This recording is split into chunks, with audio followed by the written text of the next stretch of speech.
We can start, and I'd like to present the talk of Veronica Fantini about the resurgence and its application to ordinary differential equation. Veronica, please. Thank you very much for the invitation.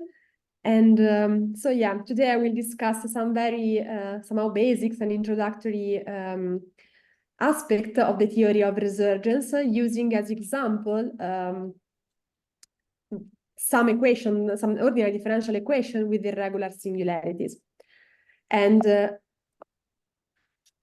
okay, so in fact, more generally, the theory of resurgence has many different applications because it's a theory that deals with divergent power series, and divergent power series arise in many different ways. So one very huge class of example in which divergent power series arise is related to quantum field theory, topological string theory. So typically, every time we do perturbation theory in physics, we end up having divergent power series, and resurgence is a very useful and powerful tool to go behind the perturbation theory and extract the subleading order contribution.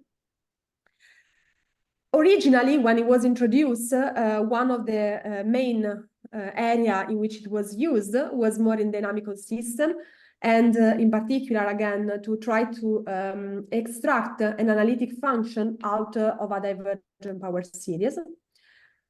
Divergent power series also very easily shows up when you study asymptotic expansion, even if you take a very well-defined analytic function, such as the gamma function, and you look at its asymptotic expansion for a large argument of Z, then you will see that, in fact, the divergent power series appear. And you can ask, for instance, whether they are resurgent or not, even if you can resum these divergent power series and question of this type. But for today, I will mostly focus on example that comes from the theory of ODE with irregular singularity, and in particular, ODE linear differential equation. So in this context, like already at the very beginning, when resurgence was introduced, these were more or less a test example, like toy model example in which can see how effective is resurgence. And the two main aspects to keep in mind are the one that I just highlight here. And in fact, it will be also what we will see today. So first of all, that when you look at divergent power series, which arise as a solution, in fact, of ordinary differential equation with irregular singularity, one important aspect is that when you use resurgence to study this object, you see that you can construct a new resurgent function looking at the behavior near the singularity that will be made precise in a while. And at the same time that the Stokes phenomena, which is a characteristic of ODE with irregular singularity, can be described by the study of the Borel plane. And of course, I didn't mention it, but also for Q difference equation or difference equation, the theory of resurgence has been developed and studied in the recent year. Okay, so with these two ideas in mind, now what I would like to, I will really go very, very basic and start, so first by reminding some general feature of irregular singular differential equation. Then I will discuss the basic of resurgence, so not just the general theory, but in fact, what we can learn using resurgence in the example of ODE. This will be done also through two examples mainly, and I will finally in the end add some other more general remark, also about partially about the research I'm doing. Okay. So let me just start with the ordinary differential equation, which is also probably the part you are more familiar with. So I hope I will not say anything new, in fact, for this part. So first of all, let me remind what does it mean for an ordinary differential equation to have irregular singularities.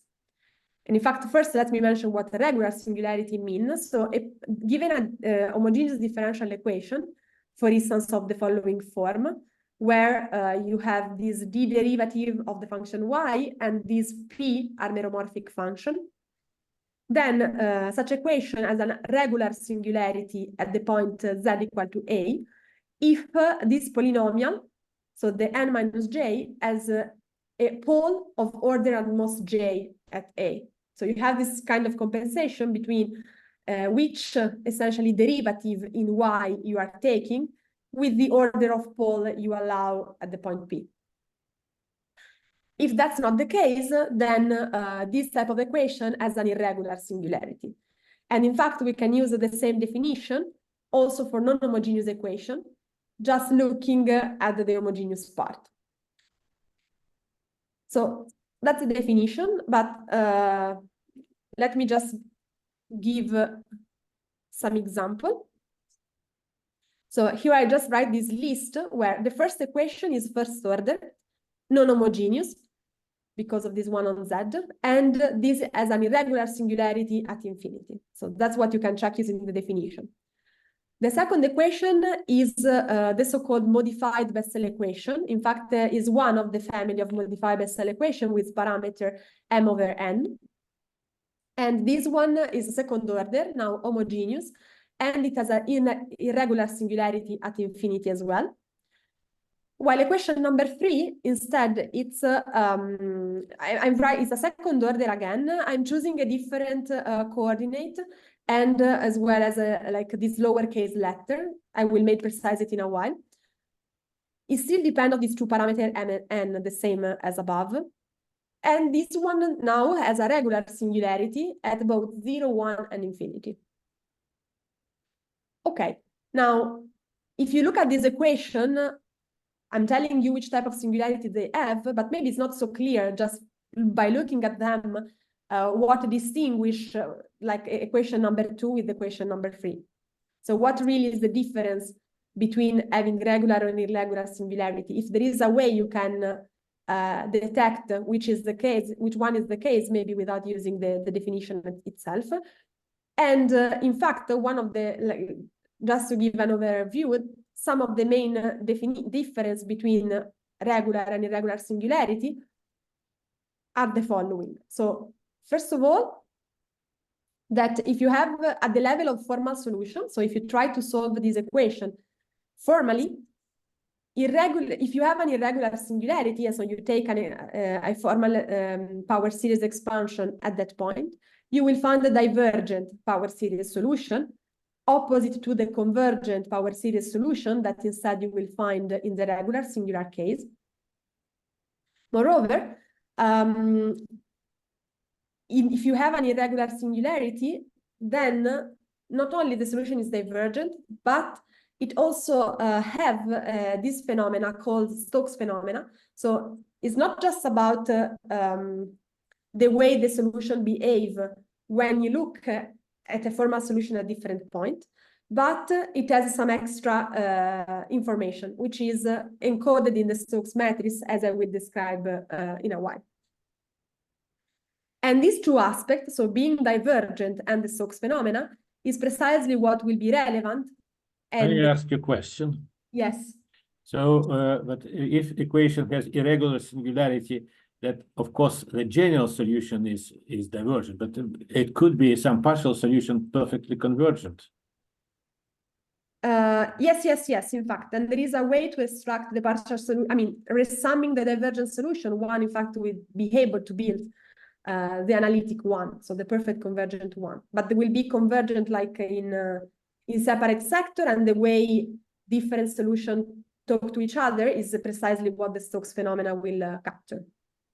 No, I mean, if you have a regular singularity, you may have perfectly analytic solution, even an entire function. But a different point. I mean, no, the entire function in the whole complex plane. You know, you can have entire function, but only one solution. Second solution, of course, will be very bad. We'll have, yeah. Okay, I see. Yes. Okay. So maybe here it's a bit too vague, saying just formal divergent solution. It's that maybe you can also have convergent. It's not that all of them are divergent. Is that maybe the comment? Yeah, I guess that that was the comment, especially in the case of Pidlove equations. Yeah, we know that they have regular singular points, but yeah, solutions are convergent. Yeah. Okay, that's true. Yes. So, but typically, if you have a regular singularity, you will not see the divergent one. If you have irregular, you might have both. Yes, I agree. So the divergence power series only show up when you have irregular singularity. And if I remember correctly, the Frobenius theorem tells us if you have regular singularity and you have some analyticity, then the solution will be analytic, not only convergent but analytic. I mean, up to the factor, of course. Yeah. In fact, exactly. I mean, yes, but not here's formally convergent, it's just analytically. Yeah, sure. Yes, these are like for the moment I'm only focusing on the formal level, but it's true. For the regular singularity, you have powerful theorem that tells you, in fact, it will be convergent, not just formally, but as an analytic function. And also for the regular singular one, we have such similar theorem.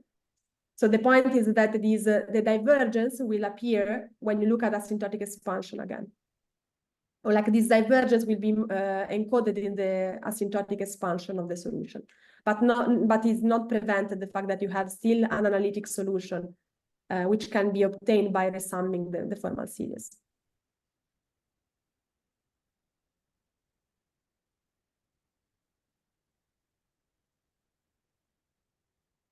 Okay. So yeah, let me just mention, so how do we look at formal solution in this example? So first of all, we can use the Frobenius method to try to find an ansatz of the following form, assuming we have an irregular singularity at infinity. And if we do and then we solve order by order to compute this coefficient. Now, if we do that for equation number 1, in fact, we will see that the solution has this factorial divergence here. If you do it for equation number 2, you in fact find only the zero solution, because the equation, of course, this is a solution because the equation is homogeneous, but is not very interesting. If you do it for the other example, so the one when you have a regular singularity, and here, for instance, I'm looking at the regular singularity at 0, that's why I use this variable here, you will find a convergent power series solution, which in particular has the following coefficient. So why it's convergent? Because each of these parentheses here, as you might see from this ratio, are given by gamma factor. So you have some factorial growth on 2 factorial terms at the numerator, but also 2 factorial terms at the denominator. So the radius of convergence will be finite. I'm sorry, about example number 2. Yeah. If you do expansion at 0 and you substitute, you will get the recurrent, how this indicial equation with a complex conjugated root. So of course you cannot find in a power series in this way. You have to take a factor which is complex factor, but the Frobenius theory tells you how to find convergent and even entire function solution up to this factor. Yes, but in fact, what I will do to the equation number 2 is to look for a difference ansatz. So in particular, I will use an exponential factor in front. That's what I learned from the Poincaré method.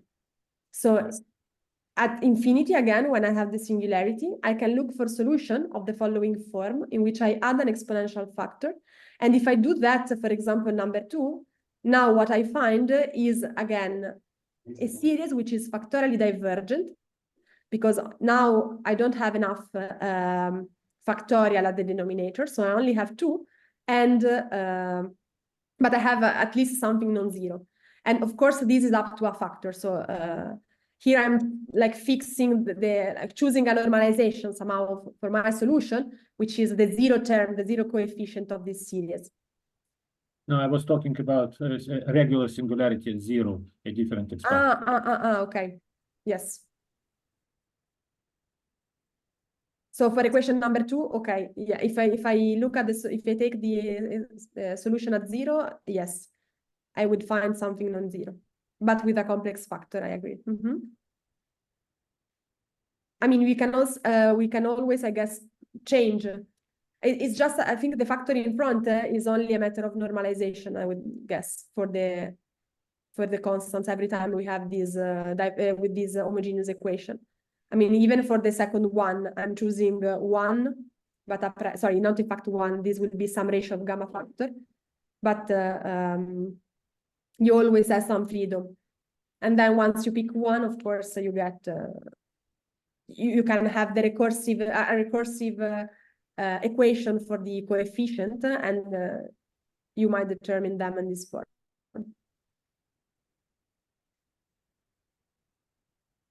Okay, so in fact, this is like one of the first aspects which is relevant, the fact that if we have an irregular singularity, the Frobenius method itself might not give a non-zero solution. In fact, the correct answer, at least at the formal level, will be to have this exponential factor.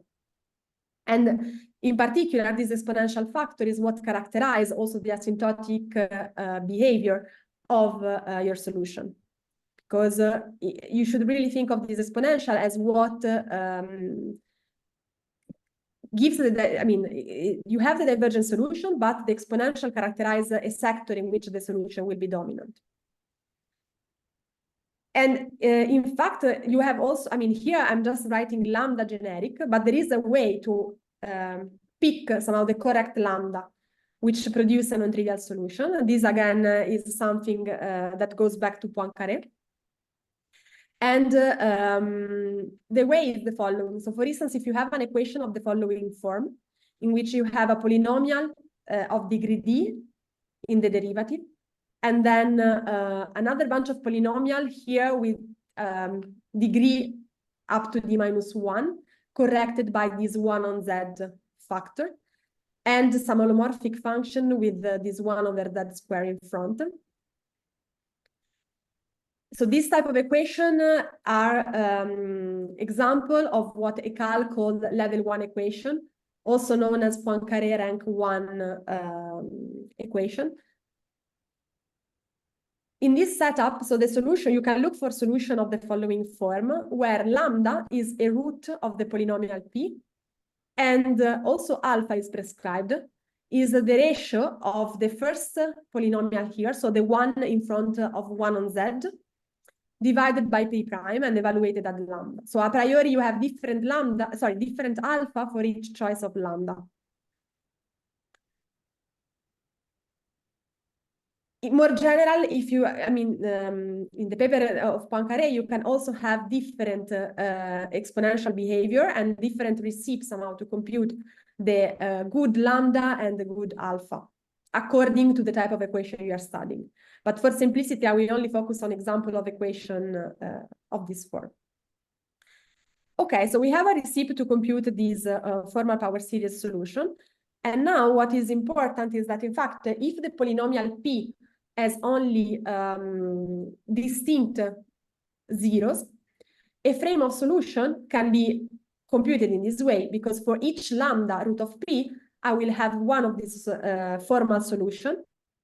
And they will be all different because they will be all dominant in different regions because of this exponential. So for different lambda, they will be dominant in different sector. And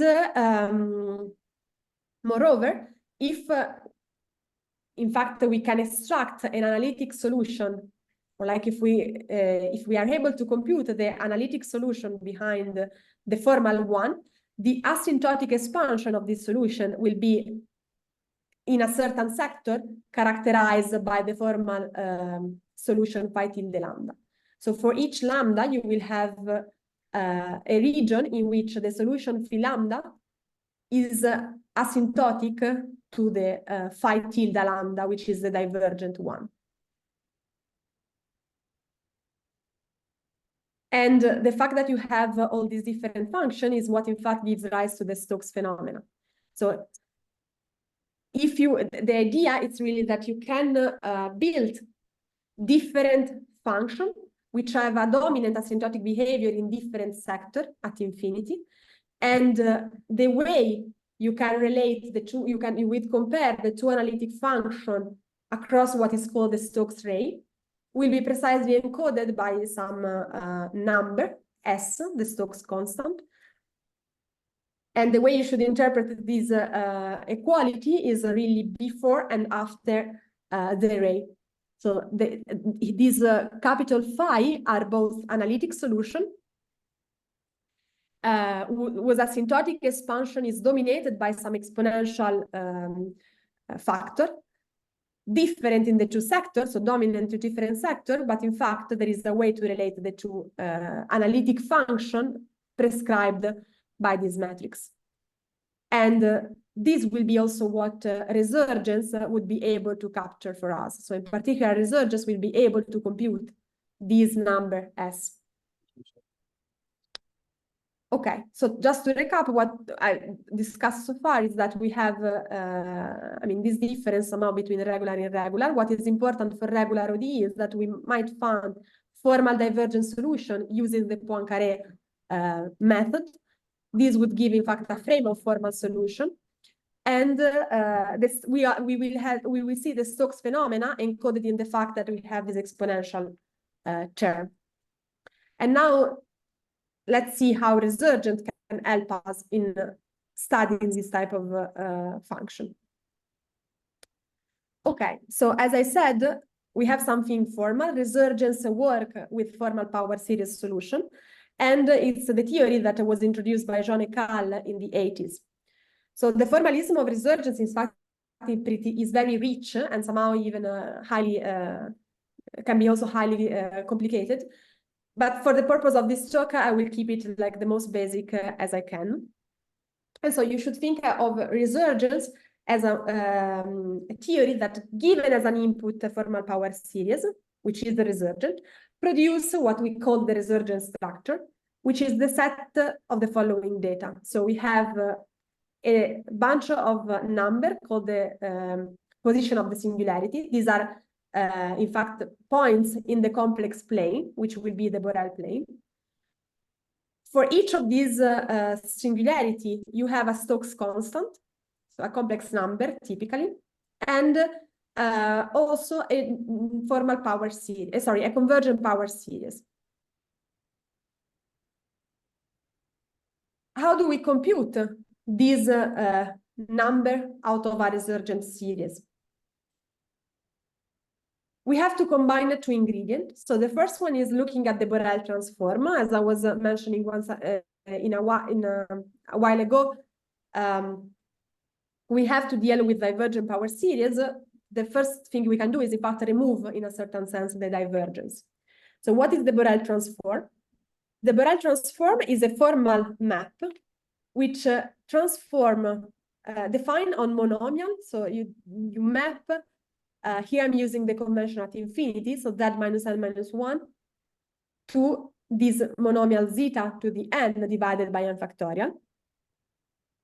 And then it's extended by countable linearity, which means that you take the Borel transform of a formal power series, you just ignore somehow the coefficient, and you act with the Borel transform on the monomial part.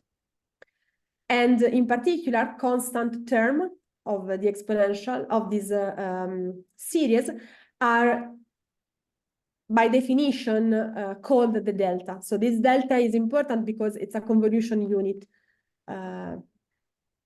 but it's just to deal with the constant term. So more generally, the Borel transform maps formal power series in inverse power of z into some multiple of delta and the formal power series in zeta. You can also deal with fractional power. So in fact, that will be what we need to do in our example, if we deal with the solution of ordinary differential equation. In that case, you simply replace the factorial with the gamma factor. So you can do it more generally, and then the definition goes exactly as before. Oops, sorry, there is something. Okay. Now, the second step is to use the analytic continuation. So how do you do that? In fact, let me first restrict to a very nice class of divergent power series, which are class of so-called Gevrey 1. So in particular, it means that the coefficient of the series grows at most factorially fast. And the fact that you have this 1 here is because you only have a factorial growth. You can have, in fact, other Gevrey class, which means faster factorial growth. And also in that case, you can define the Borel transform in a suitable way, but which is not the one I was giving you before. Now, what is the advantage of restricting to this class of function? Is that if you now take the Borel transform of a divergent power series, but whose coefficient grows factorially fast, you will find a convergent power series. So something which has a finite range of convergence, because of course you have, doing the Borel transform, you remove the factorial growth because you are dividing by this factorial. But having finite ranges of convergence in particular means that you might have finitely many singularity or possibly also countably many singularity. So it's still good because we get something convergent, but it's not fully satisfactory. And what are resurgent power series, or resurgent function first? So what a resurgent function, as thinking of them as a germ, in fact, of an analytic series, is resurgent if it can be endlessly analytically continued. So you can do the analytic continuation like without end. In which sense? In the sense that for every fixed L, and think of L as the distance you are from the origin in this zeta plane. So at finite distance, you only see finitely many singularity, and therefore you can do the analytic continuation of your function.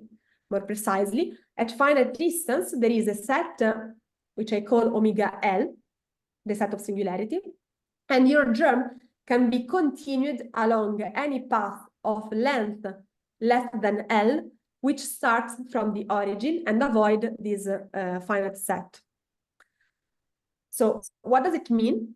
Let me just take for a while the picture I had before. If you are here, and assuming that you have a singularity, so if this is my distance L from the origin, I can take a path, and if I go around the singularity and then I come back, I might find another singularity which looks like internal to the disk, but in fact is not a distance less than L.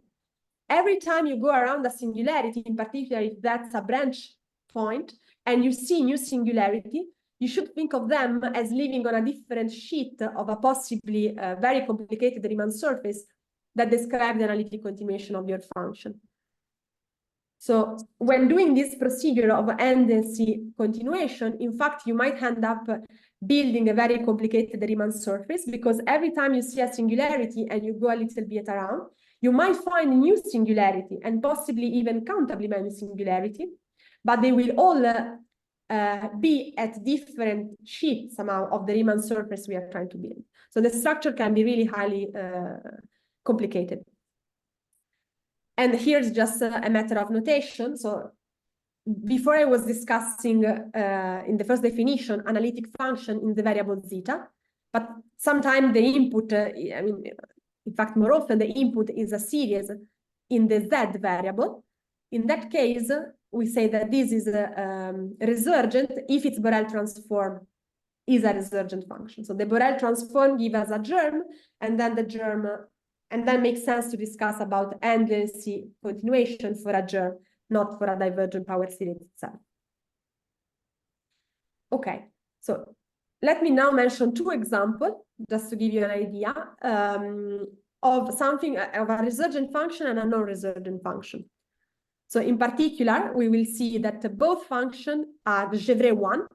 So the first one is just the factorial divergence series I was also mentioning at the beginning as solution of the first order equation. Is definitely Gevrey 1 because the coefficients are factorial, so they grow factorially fast. And the second one instead is a slight modification of the first one, where the coefficient now have these are like twisted by this function an, this coefficient an, which is 1 if n is 2 to the k and 0 otherwise. So for power of 2. Okay. Also, this one is Gevrey 1, because if you take the absolute value of the coefficient, of course, they grow factorially fast.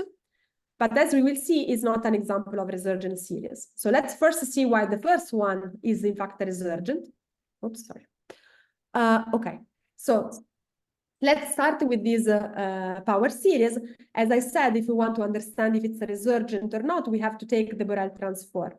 Now, the Borel transform really, by the definition, replace the z minus n minus 1 by this zeta n of n factorial. Of course, the factorial simplifies, so that is not just a convergent power series with the radius of convergence 1, but in fact has only a simple pole at zeta equal to 1. So that's essentially an equality. I'm just using two different names for phi tilde and phi, because typically this step needs to do the analytic continuation, but in this case, it's really the same function. And in particular, this function is analytic everywhere except at the point number 1, at the point z equal to 1, where it has a simple pole. So that's clearly resurgent and it's analytically continuable. What about the other example? So now we have the example with this an. If I compute the Borel transform again, I just divide by factorial. Now, in this case, I'm left with this an, which, again, the modulus is 1. So the radius of convergence is still 1. But now, the problem is that I have a dense set of singularity that all accumulate on the disk. Because now, if you take zeta equal to zeta lk, so the 2k root of unity. Now, all of them are singular points for this function. And you have a dense set of them. So now all the disk, in fact, is a boundary. You cannot escape, and you cannot do the analytic continuation beyond that. So that's like a simple example in which you see that there are also non-resurgent functions. Maybe a bit special one, but still, you might have... even though if it's Gevrey 1, you might not be able to extend it. Okay. Now, let's forget about the non-resurgent series and just look at the resurgent function and try to, I just want to mention some of the very special type of structure that we can encounter. And in fact, so far, I'm only discussed about the general definition, but keep in mind that we want to understand how to extract the Stokes constant and eventually also this other germ that built the resurgent structure. So maybe just me go quickly back to this first slide. Remember that the goal of resurgence will be to compute this type of data. So far, I was only discussed about the singularity, which should be of a certain type. I mean, you should have a certain set. But now let's try to see how to compute the other information. So in particular, there are very special type of resurgent function called simple. And they have the following shape. So they are simple in particular if when you look near the singularity, they have either simple pole, so like example I showed you before. And here the Stokes constant will be simply the residue at that point. Or you might have a branch cut singularity, like logarithmic singularity. In that case, this is the case where you typically see not only the Stokes constant, which is in fact a constant which we choose up to some normalization, but you may also find the new formal power series. So this phi tilde omega will be a new convergent power series at the origin.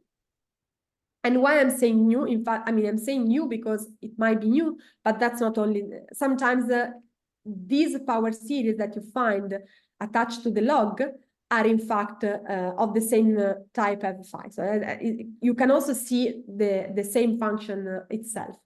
The idea is that near the singularity, you can extract new information doing the analytic continuation, essentially. And what the resurgence technique can do for you is precisely extract this new germ. If you only have simple pole, of course, you don't need anything sophisticated, you just compute a residue. But if you have more complicated stuff like this, so in particular log singularity, you need, the idea is that you will do the analytic continuation, like a variation somehow of this function around the singularity, and this will give you this new series phi tilde. Okay, so that's what builds our resurgent structure. We get, if we have this simple resurgent function, we can read the new series, the Stokes constant, and the singularity from the origin, from doing the analytic continuation of the original germ. Now, how these data are relevant if we look, if our formal power series solution is a solution of an irregular singular differential equation. Because so far it was, in fact, purely general. I was not specifying where the function, where the divergent power series was coming from. And if we want to understand why, in fact, what we call the Stokes constant are related to the Stokes constant for ODE, we should think in terms of the Laplace transform. So now we should do a step further and look not anymore at the Borel plane, but trying to go back to the Z plane, producing an analytic function. That's what typically the Laplace transform can do for us. So in particular, if you have an holomorphic function in a certain domain on the complex plane, such that it has this moderate growth at infinity. So I mean, in particular, you can have exponential growth uniform on a certain region. Then you can define the Laplace transform of this function as the following integral transformation. So here Z is a complex, everything here is complex. So you really think of it as integrating along this red contour your analytic function. And as a result, you will get an analytic function. So the Laplace transform is itself an analytic function in a certain right half plane, which in fact can be displayed from it. Sorry, is there a question? Yes, I have a question. Can you please remind me what kind of equation are we trying to solve? You mentioned some equations at the beginning. Yes. This y double prime minus y plus 1 over z. What are we trying to solve right now? So right now, it's I mean, I'm just describing this technique of resurgence more generally, but the equation that we would like to solve was the equation star at some point. So this is somehow the model I'm considering. This type of equation. This type of equation. Yes. And can you mention a physical problem where this equation might arise, something to do with an application? Okay. I mean, example of this equation are the modified Bessel, also the modified Bessel equation, you mean? Yeah, modified Bessel equation. The linear ones, yes. Exactly, the linear one. Also, if you look at the equation for a vibrating, for a cantilever, that's also in this form. And this is a polynomial in partial derivatives here. You have polynomial in partial derivative, but the last term can also be just an holomorphic function. So you can go a bit more general than just a polynomial equation, you know, in the derivative and in the non. Yeah, it's the particular I'm interested in. The generalization is always easier than particularization. So this is the equation, yeah, the class of equations you solve, but. Yeah, I mean, they can also be more general. I mean, here I'm like focusing on this because it's somehow the simpler class when you have this type of formal ansatz, but you might have also more general equation. So when you have even more level, I mean, the theory has been developed with much more generality. Higher Poincaré rank, which would mean here to have exponential with z square or higher power of z as well. Mm-hmm. Yeah, I'm just focusing. Yeah, sorry. Yes. Okay. I just wanted to be reminded of the problems we had to face from the beginning. Yes. Okay. Uh, All right. oh, All right, you can go on, please. yes. Okay, so that's like, so the Laplace transform in particular produce an analytic function. And here I'm just defining the one along the real, but in fact, no one presents to take also some other direction. So some other contour, in fact, on the complex plane. And in this case, you will get analytic function on some like different domain.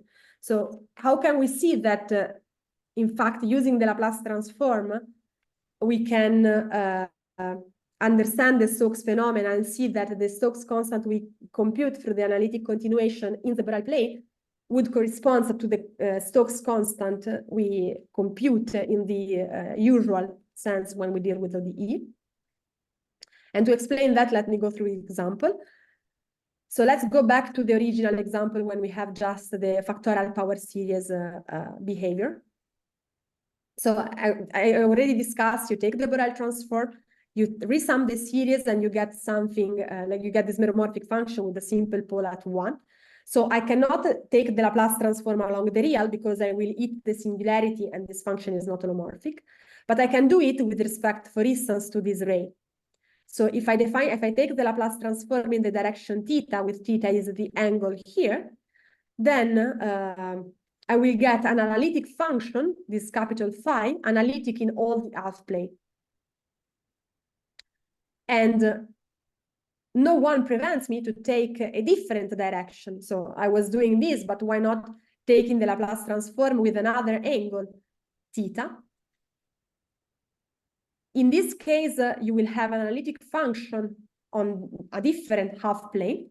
Of course, they intersect. So the natural question is, okay, what's the difference between these two functions that I'm building? And this is, since you only have a simple pole, it's just a matter of computing a residue. And if you compute the residue of when you use the Laplace transform, you will get this 2 pi I, and then this exponential term. Notice that this exponential term is suppressed in the asymptotic. So if you take the asymptotic expansion of the Laplace transform, you get back your divergent power series. And in fact, I mean, you get back the same asymptotic function. So the difference, in fact, is exponentially small. This is why also this type of correction are called non-perturbative correction, because it's something that is not visible when you look at asymptotic expansion, but is what helped to build a real analytic function, not real, an analytic function out of a divergent power series. So that's really the type of correction we are looking for. And how this is related to the structure of the Borel plane? Well, the region where this Laplace transform jump is precisely across this real line, which is what we call the Stokes ray. And the Stokes ray precisely corresponds to the fact that the Borel plane, we had a singularity at the point 1. The fact that we have this point 1 is what measure here the exponential that we have. So the point 1 here is precisely what appeared in the exponential factor. And the 2 pi I is the Stokes constant. So in that case would be, in fact, the residue of the function 1 on 1 minus zeta, which is precisely the 2 pi I. So that to say that already the function, the meromorphic function 1 over 1 over zeta knows about the Stokes phenomena, because it knows about which exponential factor you have to produce, like what is the non-perturbative correction, which is measured by this one, position of the singularity. It knows about the Stokes constant, because in that case, it's just a residue computation. This is also true more generally. So it's not just an example. I mean, I just choose this example because it's easier, but let's see what happens if we try to do the same for the modified Bessel equation. So I can look formally for a solution of this equation using the Poincaré method, and this is what, this is one possible function that I found, the one with exponential e to the minus z. Now, computing the Borel transform, here I'm slightly using an abuse of notation in the sense that I have I didn't tell you how to take Borel transform of exponential, but this is just a shift in the variable zeta. So the way it would look like, oh, sorry, here, I guess there is a typo. This minus z should be a zeta to the k. You have a shift here in the variable, and then you get this following formal power series, which corresponds to the following hypergeometric function. So in fact, also, if you take a solution, the modified Bessel equation, you will get the hypergeometric function after you take the Borel transform. And again, here we are in a sense lucky because after you do the Borel transform, we know the sum of the function. So the analytic continuation is essentially immediate once we can recognize the hypergeometric. And now what we should do is to look at the singularity of this function. So this function y1 has a singularity at -1. In fact, that's a logarithmic branch cut singularity. You also have here this fractional power, this zeta -1 to the 1/2. So also 1 might be problematic in a sense, but the idea is that you should really consider the function defined on the Riemann surface for the square root. And so if we look now at how this function behaves near -1, which is instead where we have the logarithmic singularity, we will see that the analytic continuation can be computed, in fact, explicitly, and is given by a function proportional to the other hypergeometric function. So the analytic continuation of this one at -1 is given by another hypergeometric, which is now regular at -1. So this hypergeometric that I call y-1 has no singularity at -1, but now it has a singularity at 1. So I found a new analytic function, which is a singular somewhere else. That function here is like the new series that resurges at the singularity. That if you take the expansion of y1 at -1, you will find the log, and if you collect the coefficient in front of the log, you will recover the Taylor expansion of this function here. So that's the idea how resurgence, in fact, is essentially knows about the other function through the analytic continuation. And surprisingly, this function is in fact the Borel transform of the other solution that you might compute using as an ansatz the positive exponential factor. So once you compute here the precise coefficient that gives you the analytic continuation, you will find, in fact, another solution. So this too is the set of independent solutions of this equation. Yes. These are the two linear Yes. independent solutions of the equation. Exactly. Yes. Because they have these two different exponential behavior. So in particular, they are these two. So if I use the Poincaré ansatz, I can either start with y1 with the negative z or the positive z, and then try to understand using maybe Borel Laplace summation to extract an analytic solution out of them. Or I can just start with 1, look at the resurgent property of its Borel transform, and then once I expand the other singularity, I will find the other one. So that's another way somehow to reconstruct a frame of solution. And then again, one has to do the Laplace transform. But if one is only interested in understanding the Stokes phenomena, this would be enough because the Stokes constant come from the analytic continuation of this series. So that's somehow an alternative way of finding a solution of this equation, starting from the formal solution. Okay. And it's interesting, I mean, and maybe what I should stress is that, as I was saying in the beginning, resurgence is very general. So I wouldn't say that the most powerful application of resurgence is solving differential equation. But already at this level, we can see some of the features we will encounter when we solve a much more complicated problem. And in fact, maybe I should mention, so maybe in some of the remark, let me maybe start with this one. is that you can also perfectly solve the class of the equation I was mentioning at the beginning in a purely analytic way, without looking at formal solution, but rather using the standard Laplace method. So using as ansatz solution of the following form, again, when the lambda is a root of the polynomial p, and then solve for this function lowercase y. So this is like in a joint project with my collaborator. And in fact, we can prove that for the class of equation I was mentioning at the beginning, you can find a unique frame of solution, little y hat lambda, which automatically, after the Laplace transform, will produce an analytic frame of solution for the equation, again, at infinity, in fact. And you can do this like using the usual Banach fixed point method once you specify a suitable Banach space, because of course you want to produce solutions which are integrable and can be Laplace transformed in a nice way. So that's just to say that when we work with this type of ODE, it's nice if we want to study resurgence, but that's not the only way we have to solve this type of equation. And in fact, in particular, if we are interested in analytic solution, maybe just working analytic from the beginning is much more convenient. But going back to... Yes. Going back to... sorry, yes, please. If we go back to the equation you showed before with the y double prime minus y, your basic example.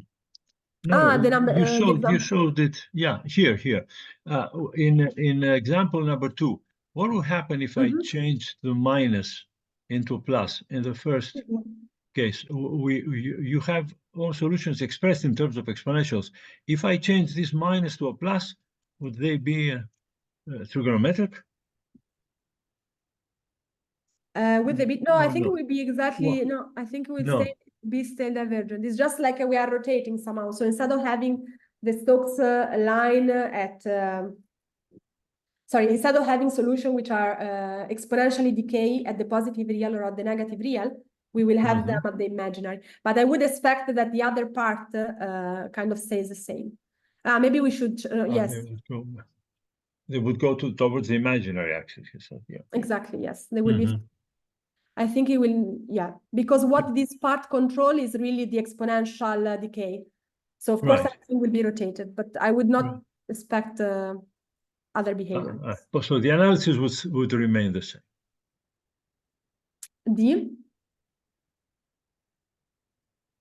So okay, everything will stay the same except the axis will be rotated. Okay. Exactly. Yes.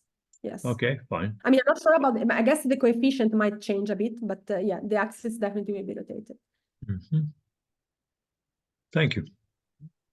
And yes, and okay, as I was saying, maybe just a comment, like what might be like if we are interested in in understanding the Stokes phenomena without really producing an analytic function, here resurgence can be useful because we just work at the level of the Borel plane.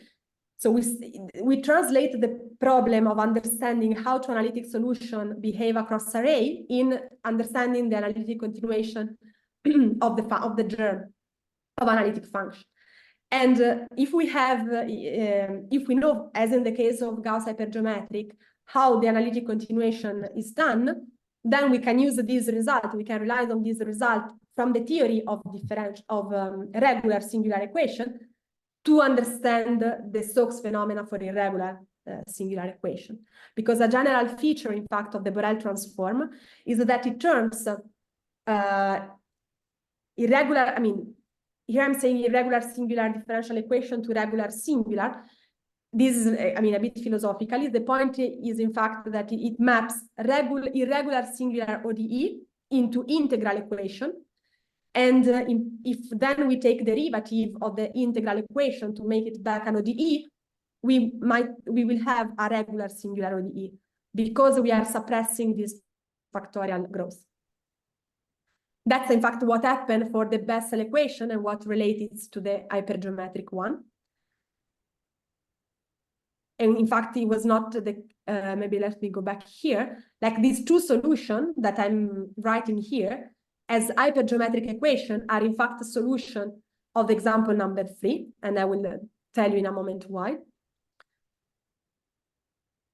So, sorry, here, so just to recap, what I'm trying, the message here is really that if we have a good comprehension of what's going on at for regular singular differential equation in terms of understanding how two different solutions, or like how to do the analytic continuation of a solution of a regular singular equation at the singularity, we might use that information combined to the resurgence technique to understand the Stokes phenomena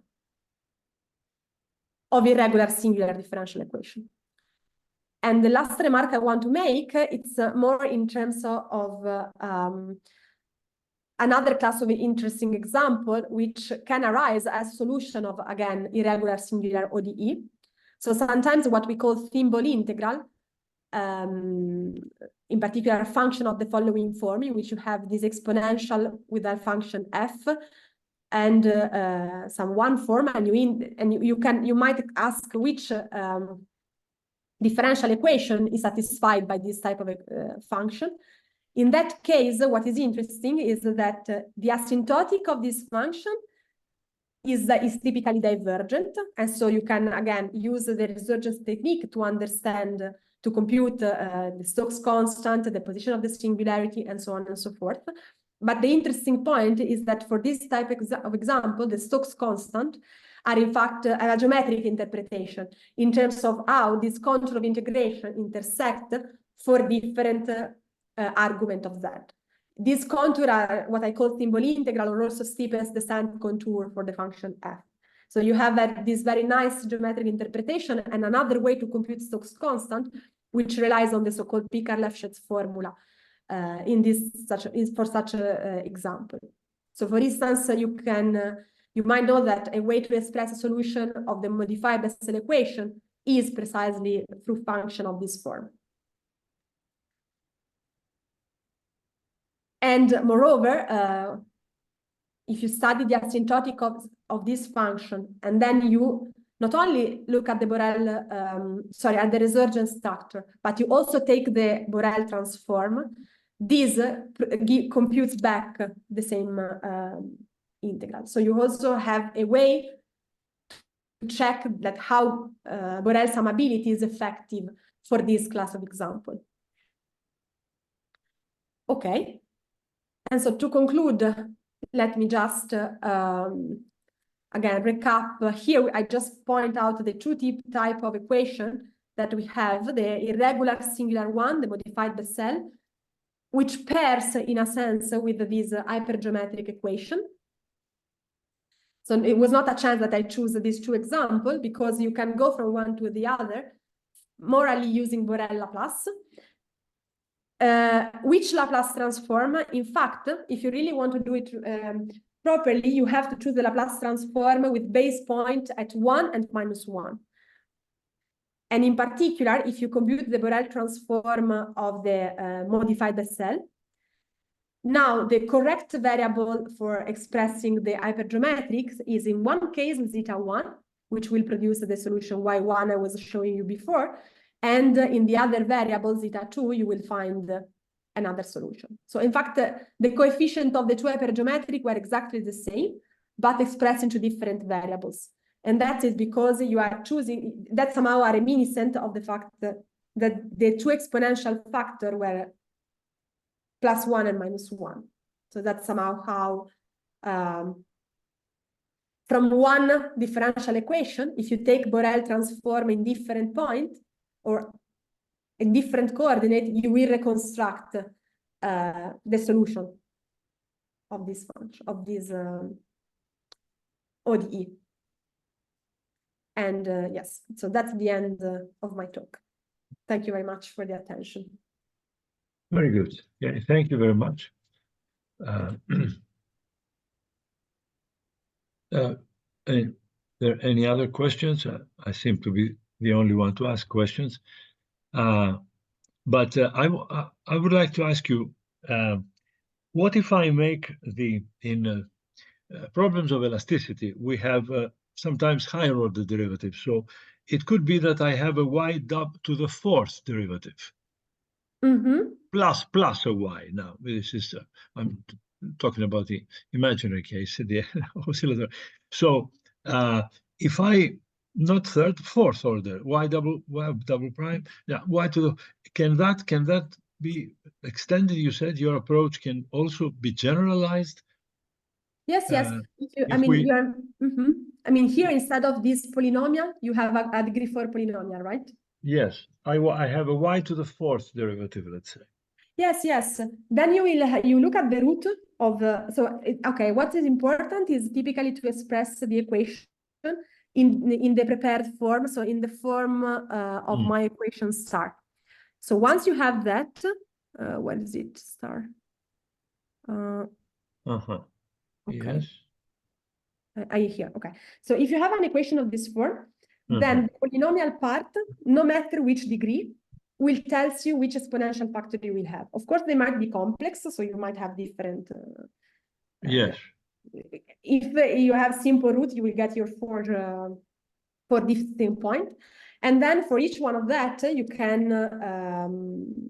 can in fact compute directly the Borel transform. You can, I mean, I don't know whether you are more interested in finding an analytic solution rather than just understanding the Stokes phenomena, but in principle, once you have the equation in this form, you can find the formal solution first and then use a resurgence and see, in fact, if you can understand the Stokes phenomena in the Borel plane.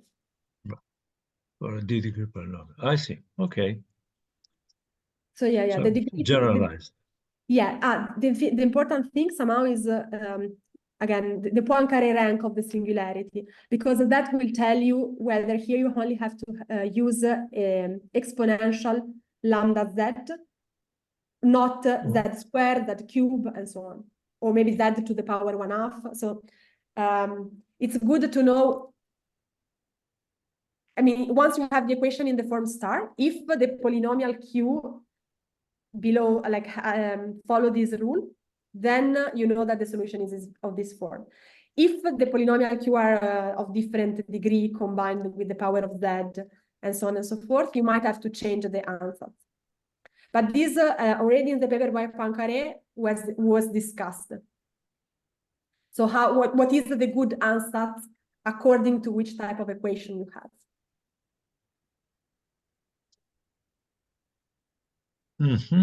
So okay, yeah, I it see. might be that for higher degree, maybe the growth is not just exponential, you have something else. Yeah. For higher degree of derivatives, yes. It could be. Yeah, in general, I mean, so I have example of equation also of degree 3, where again, you only have exponential. So it really depends on I mean, P doesn't know itself. You really have to look at the full form of the equation if you want to detect which good exponential you have to pick. Yes. And also which Borel transform you have to pick, because somehow, again, here for this type of example, also not only the exponential is so simple, but also the coefficient grow factorially fast. But if instead your coefficient grow more than factorial, then you have to adapt the definition of the Borel transform as well. Yes. But I understand you said that there is a qualitative difference between an even order derivative or an odd order. A third order y or a fourth order will have a qualitative difference. No, sorry. Both in the case of third order and so on, if the equation is of this form, the behavior will be the same. What I'm saying is that if the equation is not exactly this, it might happen that the coefficient an grow faster than factorial, so you have to change Borel transform, or that this exponential is not enough, you have to use z squared or other power of z. So, I mean, then it becomes a bit ad hoc on each example. For this type of equation, everything is like this. Veronica, me too. I have a question. First of all, thank you very much. It was very interesting, but for me, I should learn more to work harder to understand better the talk. However, I have a general question. Is there any hope to generalize the approach to non-linear equations? Yeah. So also for for instance, for PLV1, it has been, there is a book by Delabert in which he really extensively discuss this approach. Like one thing I can quickly say is that even in the nonlinear case, one way to find, like you can go directly to the Borel plane by taking the Borel transform of the equation. So as I was doing at the very end, like doing more or less showing, if I take Borel transform behaves well with derivative, with multiplication. Typically, multiplication goes in convolution. So if you have something nonlinear, you can just take the Borel transform of your equation, you will get an integral equation when you have multiple convolution. And you can do a sort of perturbation theory to isolate the nonlinear part and try to find the structure of singularity recursively. So for instance, for PLV1, you have singularity, if countably many singularity at all integers except 0. But the interesting thing is that they kind of interact to each other. And so the structure became highly non-trivial. And it has been recently discussed in a paper by Riccardo Schiappa and other collaborators. So they also managed to compute numerically the Stokes constant. But that's it really very involved, and it took a while to compute all of that. So the method itself works for nonlinear ODE, but it became highly non-trivial to compute the Stokes constant and to understand the structure of singularity and so on. Is it also the Laplace transform, which is inverse to the Borel transform for PLV1 equation? No, for PLV1, it became more tricky because if you look at the formal integral, you have no chance to find the Borel transform because there are what are called two trans-series solutions. One on the which is exponentially decaying on the positive real, and one exponentially decaying in the negative real. So one of them might be Borel Laplace sum, but when you take the sum of the two to build the formal integral, then since they have these two different behavior, you cannot really find a Laplace transform that computes the full integral. So you might work like for each, one might try for one trans-series, but again, it's not guaranteed that in fact you will be able to resum the full series. This at least is not known. But this is for linear equations. For non-linear equations, you said the PLV1, you can still apply this approach. You can still compute the Borel transform, yes. Borel transform, even though it's a non-linear equation, yes. You can still compute the Borel transform on a linear equation. Or non-linear. Of non-linear. But what became highly non-trivial in that case is to compute the Stokes constant. So it will not be so simple as here. That became more complicated in general, because when the idea of non-linearity is that you will have like really countably many sets, because the convolution behaves well with the position of the singularity. So if I have two functions, one singular at one point A and another one at a point B, and I take the convolution will be singular at A, B, A plus B. So if you do this, and then the point is that if the equation is nonlinear, if I think of if I try to isolate the nonlinearity, adding like say an epsilon parameter in front of them, and then I solve formally in epsilon, at each power of epsilon, the set of singularities start increasing. So at the end, it will be countably many, but still, that makes things more complicated. And even to understand how the analytic continuation at one point knows about the other. I see, but you need to approach by powers of epsilon. I mean, you have to take a series. Yes. This is the approach I know for that has been used for PLV, but also for other nonlinear equation, to use this kind of perturbative approach in a sense. Very interesting. Thank you very much. Welcome. Thank you. That's something we did not know. Thank you, Veronica. It will be great if you could send me the slides. Sure, yes. I mean, Yes. if you want also the reference to Delabert, to the book for PLV 1, I can also send it to you Hmm. for the nonlinear case. I mean, it's one example, which is kind of interesting because it's PLV 1, and in which they explain exactly how to use this approach. Very interesting, yes. Nice. But yeah, the nonlinear case is interesting by itself, and already like the Stokes phenomena for nonlinear equation is interesting, I think. Absolutely. And quite different, I would say, also from what we usually see for linear ODE. Good. Bye bye, Dimitri. Okay, bye. All Thank right. you. Thank Bye. you very much. Bye.